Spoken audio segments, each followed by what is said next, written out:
Welcome to the Classic Wines Minute, brought to you by ClassicWines.com. I'm your host, Brian Friedman, and today we're here in Cherry Hill, New Jersey, in the Delaware Valley's premier winemaking center. We're in the wine room, and we're joined by Kenton Nice. Kenton, thanks so much for joining us today. Thanks for coming. And you're going to show us around a little bit. We'll taste some of your wines. Maybe you'll give us a little tour of the facility, teach us how to make wine. I'd like to do that. All right, well, you know what? There's too much tasting to do here, so let's get started. Terrific. Great.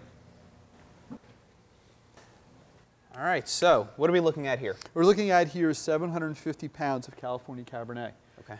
There are 25 boxes, 30 pounds each, and this is what we would use to make a barrel of wine. You know, what our customers do is that they take these boxes of grapes, okay, and they bring them to our crusher, and they dump them into the crusher. Okay. Okay. The crusher then takes the grapes to the middle level where we have a basket with an arm through the center. Okay. And as that arm spins with the fingers on it, it's going to knock all the fruit off the vine. Okay. The fruit then goes through a set of rubberized crushers. Okay. Rubberized because we don't want to break the seeds. Seeds are bitter inside. Seeds have tannins as well as the stems. We want the coatings of the seeds, but we don't want them to be broken. Okay. We then pump it through the hose up into the vat. Okay. Once it's in the vat, we mix it up. We make the necessary acid adjustments. You know, kill the natural yeast and everything else we need to do, and then create our own fermentation bucket.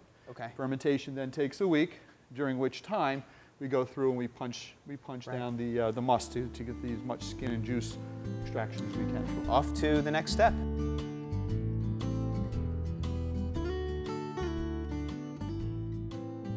During the week that you're away between crushing and pressing, the grapes need to be punched down twice a day. Okay. And what happens is, during fermentation, the skins rise to the surface. And as you can see, all the skins are on top. What we have beneath those skins is all the juice. Okay. Okay. Now, why would you want to punch the skins down? We punch down for a couple of reasons. We want to make sure we get that good skin to juice ratio. We want to get that good color. We also want to make sure we let out some of that heat.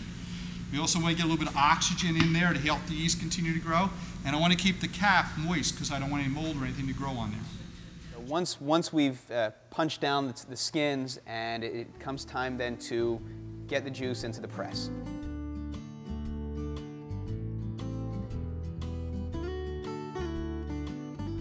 All we do is we scoop the skins and we dump them around the press.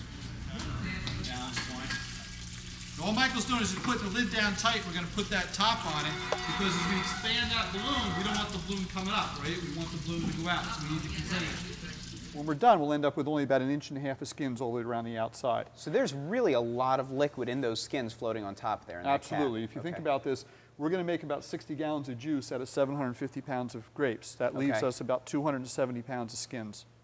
Okay.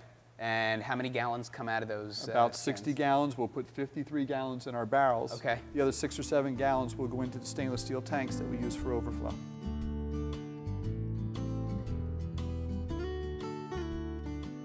Finally, there's a process of racking. Can you explain that to us? Right, the fourth step in bottling, or in choosing the wine, making a wine, would be racking.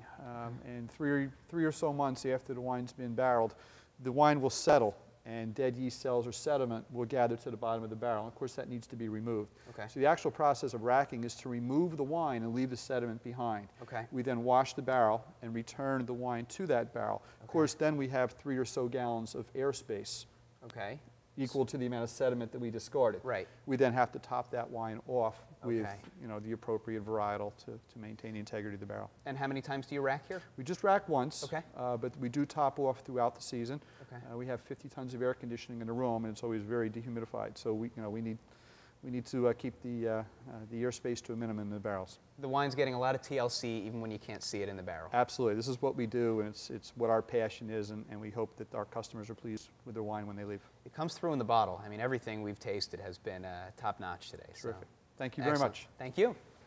Today at the wine room in Cherry Hill, we've covered everything from selecting grapes to punching down the cap to racking your wines to getting them in the barrels. We've even tasted a number of wines. I highly recommend coming here. It's a great way to not only make some really great memories of your own, but to learn more about wine than you probably ever thought possible. As for me, I'm now going home with my wines, and I'm drinking them for a change. No spit bucket there. From all of us here at Classic Wines, cheers.